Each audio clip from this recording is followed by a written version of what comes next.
எங்கள் சித்தப்பா பசங்களோடு சேர்த்து எனக்கு மொத்தம் வந்து 10 பேர், அண்ணன் தம்பி 2 பேருமே.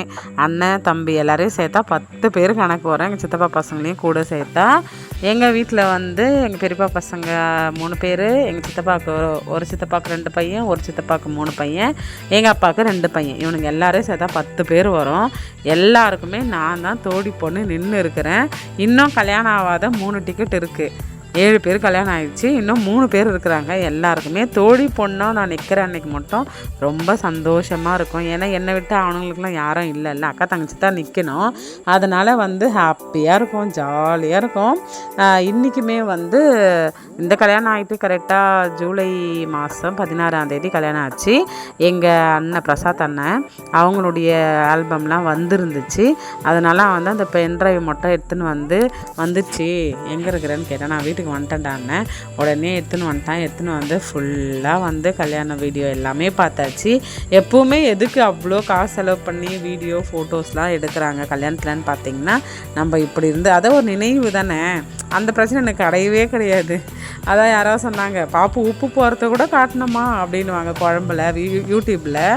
நான் வந்து எனக்கு ரொம்ப பிடிக்கும் ஃபோட்டோ வீடியோ அதெல்லாம் ஞாபகார்த்தமாக நம்ம ஒரு 10 வருஷம் 20 வருஷம் கழித்து பார்க்கும் போது கூட பாரு நம்ம இப்படிலாம் இருந்திருக்கிறோம் அப்படின்னு ஒரு மெமரிஸ் தான். இந்த கல்யாணத்தில் எங்கள் வீட்டுக்காரர் எல்லா கல்யாணத்துக்கும் கோட்டு போட்டுப்பார்.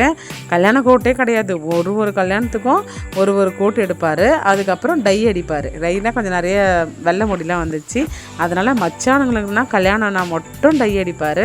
நானே பார்லர்லேருந்து நான் தானே போய் பொண்ணை கூட்டின்னு வரணும், பெண் தோழின்றதுனால வரும்போது தான் பார்ப்பேன் இவரு என்னடா. ஆனால் இந்த கல்யாணத்துக்கு அவர் டை போடலை. கொஞ்ச நாளாக வந்து ஐயோ நான் போட மாட்டேன், அதனால் நிறைய சைடு எஃபெக்ட்லாம் வருதான்ட்டு விட்டுட்டார். மற்ற எல்லா கல்யாணத்துக்குமே போட்டிருந்தார். எங்கள் சாரால் அண்ணி, கேத்ரின் அண்ணி, வினோ, எங்கள் பெரியம்மா, எங்கள் நித்யா, வெஸ்லி எல்லாருமே இருக்கிறாங்க. இவங்க எங்களுடைய ஆயர். அதுக்கப்புறம் சிறப்பாக கல்யாணமும் முடிஞ்சிடுச்சு. நம்ம சொந்தக்காரில் யாருன்னா இதை பார்த்தீங்கன்னா, சொந்தங்களே உறவுகளே நீங்கள் வந்து வீட்டுக்கு வந்துடுங்க. இல்லைன்னா உங்களுக்கு வேணும்னா பென்ட்ரைவ் வந்து பிரசாத் அண்ணனுக்கு ஃபோன் பண்ணால் எடுத்துன்னு வந்து கொடுப்பான். எல்லாருமே இருக்கிறாங்க கல்யாணத்துக்கு வந்து எல்லாருமே. அது ரொம்ப நேரம் 1 மணி நேரம் 2 மணி நேரம் போச்சு. அதனால் வந்து நம்ம அவ்வளோலாம் எடுத்து போட முடியாதுல்ல. அதனால் சும்மா கொஞ்சம் மட்டும் நான் இருக்கிறதுல மட்டும் மெயினாக கொஞ்சம் மட்டும் நம்ம வீட்டு டிவியில் போடும்போது நான் எடுத்தேன். கல்யாணத்தில் எல்லாம் சொன்னாங்க, பொண்ணை விட நீ தான் ரொம்ப டாப்பாக மேக்கப் பண்ணிக்கிற அப்படின்னு சொன்னாங்க. ஆமாம் அப்படின்னு சொல்லிட்டு ஹாப்பியாக இருந்தது.